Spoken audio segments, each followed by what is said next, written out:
Hello everyone, আজকে হচ্ছে ঝাড়ু নিয়ে ন্যারেশন ক্লাসে হাজির হয়েছি। তো আজকে হচ্ছে ঝাড়ুর একটা বিশেষ ঘটনা শোনাবো, খুবই চমৎকার এবং চমকপ্রদ একটা ঘটনা। এই দেখো, এই ঝাড়ুর ঘটনা শোনার জন্য সবাই আসছে। আসলে ঝাড়ুর কোনো ঘটনাই নাই, এটা হচ্ছে সম্পূর্ণ তোমাদের কনসেন্ট্রেশন বা দৃষ্টি আকর্ষণের জন্য, অ্যাটেনশন আনার জন্য। সো আমরা ক্লাসে চলে যাই। যেহেতু আজকের ক্লাসটা ন্যারেশন নেবেন ইনশাল্লাহ, ন্যারেশন একদম পুরোপুরি আমরা হচ্ছে আজকে গিলে খাবো। সো লেটস সি, এখানে হচ্ছে আমরা ন্যারেশন বা স্পিচ এর 10 সেন্টেন্সেস টার্ম, অর্থাৎ আমরা এটার নাম দিয়েছি 10 সেন্টেন্সেস টার্ম, অর্থাৎ 10টা বাক্যের মাধ্যমে ইনশাআল্লাহ আমরা পুরো ন্যারেশন বা স্পিচ এই গ্রামারটা সকল প্রবলেম আমরা সলভ করব ইনশাল্লাহ। সো এখানে একটু খেয়াল করো যে প্রথম যে সেন্টেন্সটা দেওয়া আছে, তার আগে আমরা একটু এই পাশটায় দেখে নেই যে এখানে আমরা লিখেছি পার্সন সেন্টেন্স টেন্স, অর্থাৎ আমাদের ন্যারেশন করার ক্ষেত্রে প্রি রিকুইজিট অর্থাৎ পূর্ব শর্ত হচ্ছে তোমাকে পার্সন নির্ধারণ করতে হবে, সেন্টেন্স নির্ধারণ করতে হবে এবং টেন্স। আমি আবারও রিপিট করছি যে ন্যারেশন করতে গেলে তোমাকে এই 3টা বিষয়ে একদম মনোযোগের সাথে খেয়াল রাখতে হবে যে পার্সন নির্ধারণ করতে হবে প্রথমে, তারপরে সেন্টেন্স এবং দ্য থার্ড ওয়ান টেন্স। এটা মেমোরাইজ করো বারবার। আমি সবসময় ক্লাসে বলি, অফলাইন ক্লাসেও বলি যে গ্রামার বিষয়টা হচ্ছে তোমাকে ইউটিলাইজ করতে হবে এবং এটা হচ্ছে উপলব্ধি বা ফিল করতে হবে, তাহলে তুমি এই গ্রামারটা খুব ইজিলি বুঝতে পারবা। সো আমরা এখানে কী পেলাম, আমি আবারও রিপিট করি, পার্সন, সেন্টেন্স এবং নাম্বার 3 টেন্স। ওকে, সো প্রথমে নাম্বার 1 সেন্টেন্স, রাকিব সেইড। এখানে আমরা দেখতে পাচ্ছি Rakib said I do my homework. Rakib said I do my homework. So এখানে কমা এবং ইনভার্টেড কমার আগের বাইরের অংশ এবং কমা ইনভার্টেড কমার ভিতরের অংশ, এটাকে বলা হয় রিপোর্টিং স্পিচ, অর্থাৎ যে বলে সেই অংশটুকু হচ্ছে রিপোর্টিং এবং যে কথাটা সে বলে, যে স্পিচটা সে ডেলিভার করে সেটা হচ্ছে রিপোর্টেড স্পিচ। এটা তো আমরা সবাই জানি। ওকে, সো আমরা Rakib said I do my homework, তাহলে এখানে the answer is Rakib said. Okay, এরপরে দেখো আমরা প্রথমে কি বললাম, পার্সন নির্ধারণ। যেহেতু এখানে সেন্টেন্স বাই সেন্টেন্স, তাই পার্সন নির্ধারণ করাটা আমাদের খুবই ইজি। এখানে আমরা দেখতেই পাচ্ছি রাকিব সেইড, অর্থাৎ রাকিব বলছে আই ডু মাই হোমওয়ার্ক, তাহলে আইটা হচ্ছে কি রাকিব নিজেই। তাহলে প্রথমে আমরা পার্সন নির্ধারণ করে কি পেলাম, যে Rakib said I do my homework. তাহলে সবসময় মনে রাখবা পার্সন হচ্ছে, আমরা আগেই জানি পার্সন হচ্ছে 3টা, কি কি, first person, second and third. তাহলে পার্সন আমরা কয়টা পেলাম, ফার্স্ট, সেকেন্ড এবং থার্ড, এই 3টা পার্সন। তো রাকিব সেই, রাকিব বললো I do my homework. So এখানে স্পিচের মধ্যে, রিপোর্টেড স্পিচের মধ্যে আই হচ্ছে কি ফার্স্ট পার্সন। তাহলে ফার্স্ট পার্সন সবসময় স্পিকার অনুযায়ী হবে, অর্থাৎ স্পিকার যেটা থাকবে সেটা অনুযায়ী ফার্স্ট পার্সনকে আমরা পরিবর্তন করব। তাহলে রাকিব সেইড আইটা হয়ে যাবে কি হি। আই ডু মাই হোমওয়ার্ক, তাহলে আই ডিড, হি ডিড, মাইটা হয়ে যাবে কি হিজ হোম ওয়ার্ক। এই তো, এরপরে আসো, Sima said to Rima, number 2, Sima said to Rima I can do my work. Okay, আমি একটু প্রথম সেন্টেন্সটা আবার একটু এখান থেকে ডিসক্রাইব করি যে এটা হচ্ছে একটা সেন্টেন্স নির্ধারণ করতে গিয়ে আমরা দেখলাম অ্যাসার্টিভ সেন্টেন্স, এবং টেন্স নির্ধারণ করতে গিয়ে দেখলাম আই ডু মাই হোমওয়ার্ক, এটা একটা প্রেজেন্ট ইনডিফিনিট। তো প্রেজেন্ট ইনডিফিনিট হলে সবসময় কী করতে হবে, পাস্ট ইনডিফিনিট, আমরা ডুটাকে ডিড করে ফেললাম। এরপরে second one, Sima said to Rima I can do my work. So এখানেও আমরা দেখি পার্সন নির্ধারণ করতে গিয়ে দেখলাম যে সীমা বলছে, তাহলে সীমা। সো কোথাও যদি কমা ইনভার্ট কমার বাইরে অর্থাৎ রিপোর্টিং স্পিচে সেইট থাকলে নো চেঞ্জ, আমরা সেইট বসাইছি, বাট সেইট টু থাকলে কি হবে? টোল্ড। সেইট টু থাকলে টোল্ড। সীমা টোল্ড রিমা। এরপরে আমরা সেন্টেন্স নির্ধারণ করতে গিয়ে দ্বিতীয় ধাপে আমরা সেন্টেন্স নির্ধারণ করতে গিয়ে দেখলাম এটাও একটা অ্যাসার্টিভ সেন্টেন্স। তাহলে অ্যাসার্টিভ সেন্টেন্সে কমা ইনভার্টেড কমা উঠে সবসময় লিঙ্কার্স দ্যাট বসে। এরপরে আমরা টেন্স নির্ধারণ করতে গিয়েও দেখলাম এটাও একটা কি সেন্টেন্স, কোন ধরনের টেন্স? প্রেজেন্ট ইনডিফিনিট, কারণ এখানে রয়েছে কি ক্যান। ক্যান হচ্ছে প্রেজেন্ট টেন্সকেই ইন্ডিকেট করে। এরপরে সীমা টোল্ড রিমা দ্যাট, তাহলে আইটাকে ফার্স্ট পার্সন। পার্সনের ক্ষেত্রে আমি সবসময় বলেছি যে ফার্স্ট পার্সন স্পিকার, এখানে ইউ সেকেন্ড পার্সন থাকলে হয়তো লিসেনার। এখানে সীমা সেইড টু, সীমা বলেছে, তাহলে স্পিকারকে সীমা, আর এখানে লিসেনারকে রিমা, কারণ রিমা শুনেছে সীমার কথাটা। So I first person speaker Sima অনুযায়ী, তাহলে Sima told Rima that she, যেহেতু সীমা শি, তাহলে এখানে আমরা ব্র্যাকেটে এস দিয়ে দেই। এর মাধ্যমে আমরা বুঝাইলাম যে শি প্রোনাউনটা দ্বারা আমরা সীমাকেই নির্দেশ করেছি। শি ক্যানটা হয়ে যাবে কি কুড, কারণ আমরা তৃতীয় ধাপে টেন্স নির্ধারণের যদি এখানে প্রেজেন্ট ইনডিফিনিট থাকে তাহলে হবে কি পাস্ট ইনডিফিনিট। তাহলে Sima told Rima that she could do my work. My work, তো শি, যেহেতু আমরা এখানে শি বসাইছি এবং মাই ওয়ার্ক তো হবে না, কারণ এটা হচ্ছে এইখানের স্পিকার অনুযায়ী পরিবর্তন হবে। তাহলে মাইয়ের পজিটিভ কি হবে? She could do her work, her work. Okay, আশা করি এটা বুঝতে পেরেছো। সবাই না বুঝতে পারলে অবশ্যই আমাদের কমেন্টে জানাবে। এরপরে নাম্বার 3, ডালিম সেস I want to take tea. এখানে ডালিম সেস, আগেরগুলোই ছিল সেইড, সেইড টু সেস। আমরা এখানে আগেই লিখে রেখেছি 10 সেন্টেন্স টার্ম, অর্থাৎ প্রত্যেকটা এক্সাম্পল কিন্তু এক একটা রুল, নট অনলি এক্সাম্পল। এটাকে তুমি সিম্পলি নিলে হবে না যে এখানে এক্সাম্পল, এটা তো নর্মাল, বাট এখানে আমরা প্রত্যেকটা এক্সাম্পলের মাধ্যমে এক একটা রুলস আমরা পড়ে ফেলতেছি। তাহলে ডালিম সেস কি হবে? ডালিম সেস, যেহেতু প্রেজেন্ট নো চেঞ্জ সেন্স। এরপর আমরা সেন্টেন্স নির্ধারণ করতে গিয়ে দেখলাম এটা একটা অ্যাসার্টিভ সেন্টেন্স। সো কমা ইনভার্টেড কমা উঠে কি বসবে? দ্যাট। এরপরে আই কি? ফার্স্ট পার্সন স্পিকার ডালিম অনুযায়ী হবে। ডালিম সেজ দ্যাট হি। তারপরে দেখো এখানে যদি প্রেজেন্ট থাকে সেস, আগেরগুলো ছিল সেইড, সেইড টু পাস্ট, সের পাস্ট হচ্ছে সেইড, যার কারণে আমাদের রিপোর্টেড ভার্ব অর্থাৎ কমা ইনভার্টেড কমার মধ্যের ভার্বটাকেও আমাদের পরিবর্তন করা লাগছে। সো যেহেতু এখানে প্রেজেন্ট আছে বাইরে, সেহেতু ভিতরেও কোনো পরিবর্তন হবে না।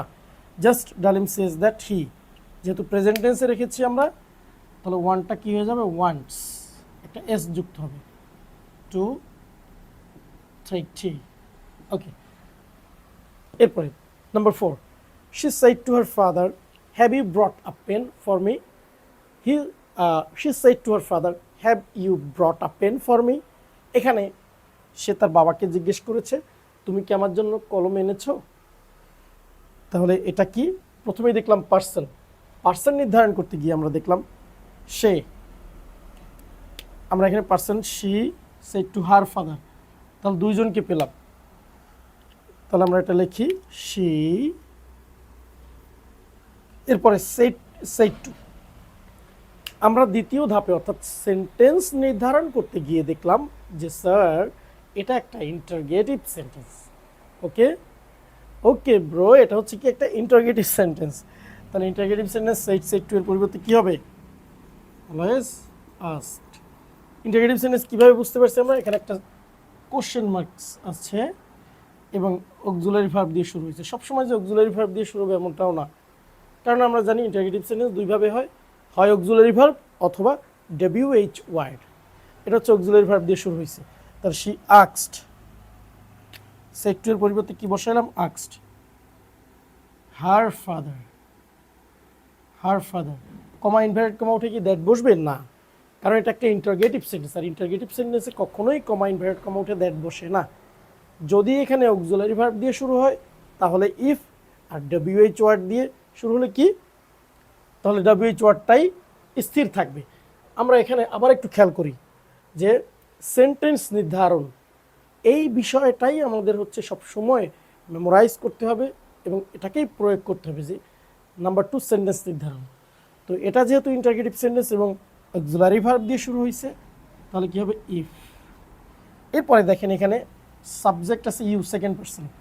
ইউ বলতে তাহলে কি সেকেন্ড পারসন অলওয়েজ লিসেনার। এখানে লিসেনারকে শি স্পিকার, আর বাবার হচ্ছে কি লিসেনার। তো লিসেনার অনুযায়ী কি হবে? ইফ হি, হি বলতে তার বাবাকে বুঝাইছি, এখানে আমরা এফ দিয়ে দিলাম ফাদার। ইফ হি হ্যাড, হ্যাডটা কি হয়ে যাবে? Had. If he had brought, brought a pen for, এখানে আবার একটা পার্সন পেলাম আমরা মি। মি বলতে মি হচ্ছে একটা ফার্স্ট পার্সন, এর অবজেক্টিভ ফর্ম, আই এর অবজেক্টিভ ফর্ম মি। তাহলে এখানে অবশ্যই কি? সে, শি। তাহলে ব্রট আ পেন ফর হার, ওকে। এবং শেষে কিন্তু অবশ্যই ফুল স্টপ হবে। এটা মাথায় রাখতে হবে আমাদের, যে সেন্টেন্সই থাকুক সব ইনডিরেক্ট ন্যারেশনে সব কি হয়ে যাবে? অ্যাসার্টিভ হয়ে যাবে, ওকে। এরপরে হচ্ছে নাম্বার 5। নাম্বার 5 আমরা পার্সন নির্ধারণ করতে গিয়ে দেখলাম what are you doing now, said my mom. মা বললো what are you doing now. এরপরে সেন্টেন্স নির্ধারণ করতে গিয়ে দেখলাম যে স্যার এটা একটা ইন্টারোগেটিভ সেন্টেন্স। এরপরে টেন্স নির্ধারণ করতে গিয়ে দেখলাম যে স্যার এটা একটা প্রেজেন্ট কন্টিনিউয়াস, আর এরপর ভার্বের সাথে আইএনজি, অর্থাৎ প্রেজেন্ট কন্টিনিউয়াস টেন্সে আছে, রাইট?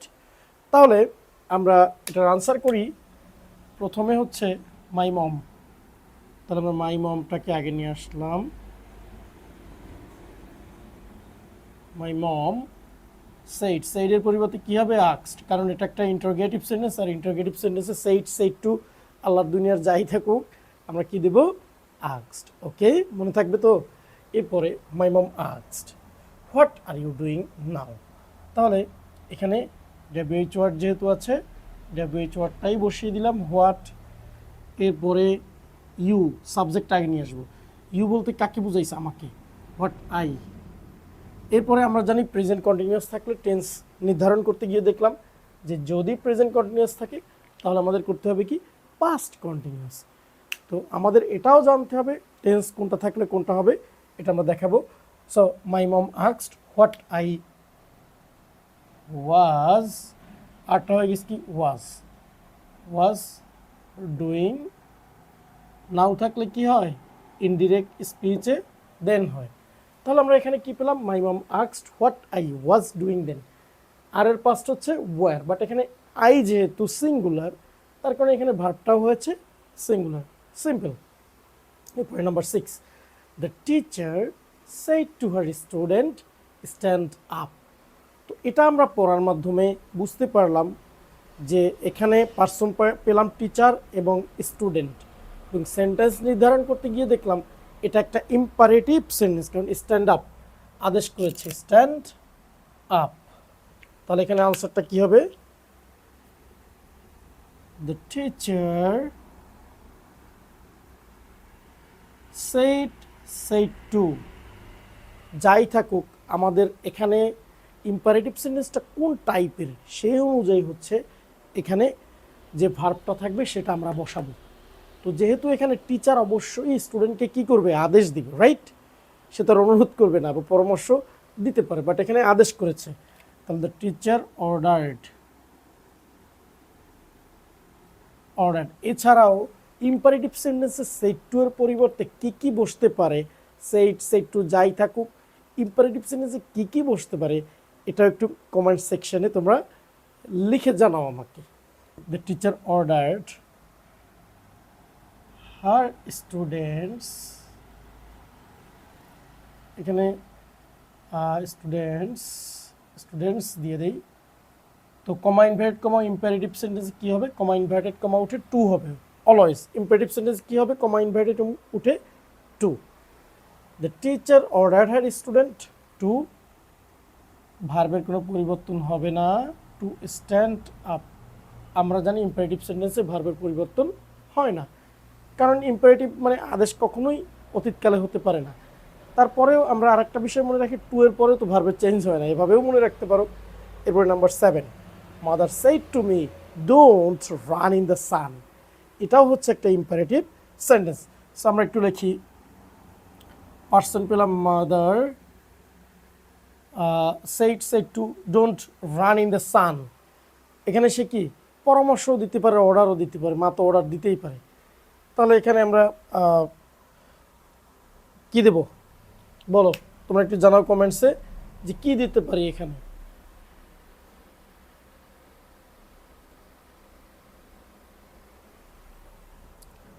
আচ্ছা, এখানে অনেকেই লিখেছো স্যার অর্ডারড দেই, অ্যাডভাইসড দেই। আচ্ছা ওকে, যেহেতু বেশিরভাগ অ্যাডভাইস লিখেছো আমরা অ্যাডভাইসটাই দেই। মাদার অ্যাডভাইসড মি, আমাকে, ডোন্ট রান ইন দ্য সান। তাহলে নট টু, যদি নেগেটিভ হয় তাহলে নটটা আগে চলে আসবে, তারপরে to, not to run in the sun. Okay, not to run in the sun, do উঠে যাবে। তাহলে মাদার অ্যাডভাইসড মি যদি নেগেটিভ হয় তাহলে নট আগে চলে আসবে টু এর, নট টু বসবে। আর যদি অ্যাফার্মেটিভ হয় তাহলে তো টু বসায় দেবো, বাকি সব সেম টু সেম। আমরা কি লিখলাম, নট টু, ডু উঠে যাবে, not to run in the sun. ডুটা কেন ছিল, কারণ ওখানে ডু ছাড়া ডিরেক্ট নট যুক্ত করা যায় না। তাহলে mother advised me not to run in the sun, do উঠাই দিলাম, ফুল স্টপ। এরপরে number 8, Rahim said to me please lend me some money. এটাও একটা ইম্পারেটিভ সেন্টেন্স, এবং পার্সন পেলাম কাকে কাকে, রহিম এবং আমাকে, রহিম এবং মি আমাকে, এবং এটা প্লিজ রিকোয়েস্ট করছে, অনুরোধ করছে। তাহলে এটাও একটা ইম্পারেটিভ সেন্টেন্স, কারণ আমরা ইম্পারেটিভ সেন্টেন্সে কি জানি, আদেশ, উপদেশ, অনুরোধ, পরামর্শ। ওকে, তাহলে রহিম যেহেতু এখানে প্লিজ আছে তাহলে অবশ্যই অনুরোধ করেছে, right. Rahim requested me, please উঠে যাবে যেহেতু রিকোয়েস্টেড দিয়েছি। এরপর কমা ইনভার্টেড কমা উঠে টু লেন্ড মি, যেহেতু এখানে মি, এখানেও মি, নো চেঞ্জ, মি। আচ্ছা, ও মি যেহেতু একটা ফার্স্ট পার্সন, দেখো একটু খেয়াল করো, মি ফার্স্ট পার্সনের অবজেক্টিভ ফর্ম। তো মি বলতে এখানে কি রহিমকে নির্দেশ করছে, যেহেতু ফার্স্ট পার্সন অলওয়েজ স্পিকারকে ইন্ডিকেট করে। So Rahim requested me to lend him some money. Okay, তাহলে কি লেন্ড হিম সাম মানি। ওকে, যারা উঠাতে পারো নাই অন্যের খাতা গ্রুপে দিলে ওখান থেকে তুলে নিও, খুব দ্রুত তুলতে হবে কারণ আমি তো মুছে ফেলতেছি। তাহলে number 9, Lamin said me Allah bless you. তাহলে এখানে আনসার কী হবে, যেহেতু লামিন বলছে কি মে আল্লাহ ব্লেস ইউ, সে এখানে কি মানে আমাদের জন্য অবশ্যই কি করছে, প্রার্থনা করছে। একটা কি তাহলে অপারেটিভ সেন্টেন্স। অপারেটিভ সেন্টেন্স কি, আমাদের জন্য অপারেটিভ সেন্টেন্স হচ্ছে যেখানে আশীর্বাদ বা প্রার্থনা করা হয়, সেটা হচ্ছে কি অপারেটিভ সেন্টেন্স। তাহলে Lamin said may Allah bless you, Lamin prayed, কি হবে, প্রেড। তাহলে প্রেড কখন হবে এবং উইশড কখন হবে, যদি আল্লাহ নাম উল্লেখ থাকে, আল্লাহ উল্লেখ থাকলে তাহলে প্রেড দিবা। লামিন প্রেড দ্যাট, অপারেটিভ সেন্টেন্সে দ্যাট বসবে, কমা ইনভার্টেড কমা উঠে কি বসবে, দ্যাট। লামিন প্রেড দ্যাট, এরপরে সাবজেক্ট আগে আসবে, আল্লাহ, মেয়ের পাস্ট টেন্স কে মাইট, এখানে মেয়ে থাকলে মাইট হবে, bless, may Allah bless you. You বলতে কাকে, অবশ্যই তোমাকে মানে আমাকে। তো Lamin prayed that Allah might bless me, ইউটা কি হয়ে যাবে, মি, যেহেতু এখানে ইউ বলতে কাউকে উল্লেখ নাই, তার মানে কি আমাকেই বলেছে, এই জন্য মি দিবা। এরপরে নাম্বার 10, অলরেডি তোমরা অনেকেই বলে ফেলেছো যে স্যার নাম্বার 10 হচ্ছে পার্সন নির্ধারণ করতে গিয়ে দে পেলাম, উই পেলাম, এবং এটা সেন্টেন্স হচ্ছে কি, এটা একটা এক্সক্লামেটরি সেন্টেন্স, রাইট? তো এক্সক্লামেটরি সেন্টেন্স আমরা অলরেডি পেয়ে গেছি, এক্সক্লামেশন মার্কস আছে। তো দেখতে হবে এটা কোন টাইপের exclamatory sentence. This said Hura we have won the match, অর্থাৎ জয়লাভ করছে। সো জয়লাভ করলে এখানে হবে সেইডের পরিবর্তে সেইড টু যাই থাকুক, দে এক্সক্লেইমড, সেইডের পরিবর্তে কী হবে, দে এক্সক্লেইমড উইথ জয়, যেহেতু জয়লাভ করছে। জিতলে হবে এক্সক্লেইমড উইথ জয়, আর হারলে তো সেটা জানোই। যারা জানো একটু কমেন্টসে লিখে দাও, দে এক্সক্লেইমড উইথ জয়, এরপরে দ্যাট, জয় দ্যাট, হুররা উঠে যাবে, দে এক্সক্লেইমড উইথ জয় দ্যাট। এরপরে দেখেন উই বলতে কি, তারা নিজেদের কথাই বলছে, দ্যাট দে, তাহলে হ্যাভ অন দ্য ম্যাচ, কী হবে, হ্যাড অন দ্য ম্যাচ। এই তো, এটাকে আমরা তাহলে ইনডিরেক্ট স্পিচে কনভার্ট করে ফেললাম। একটু উঠায় নাও, যত দ্রুত সম্ভব উঠায় নাও।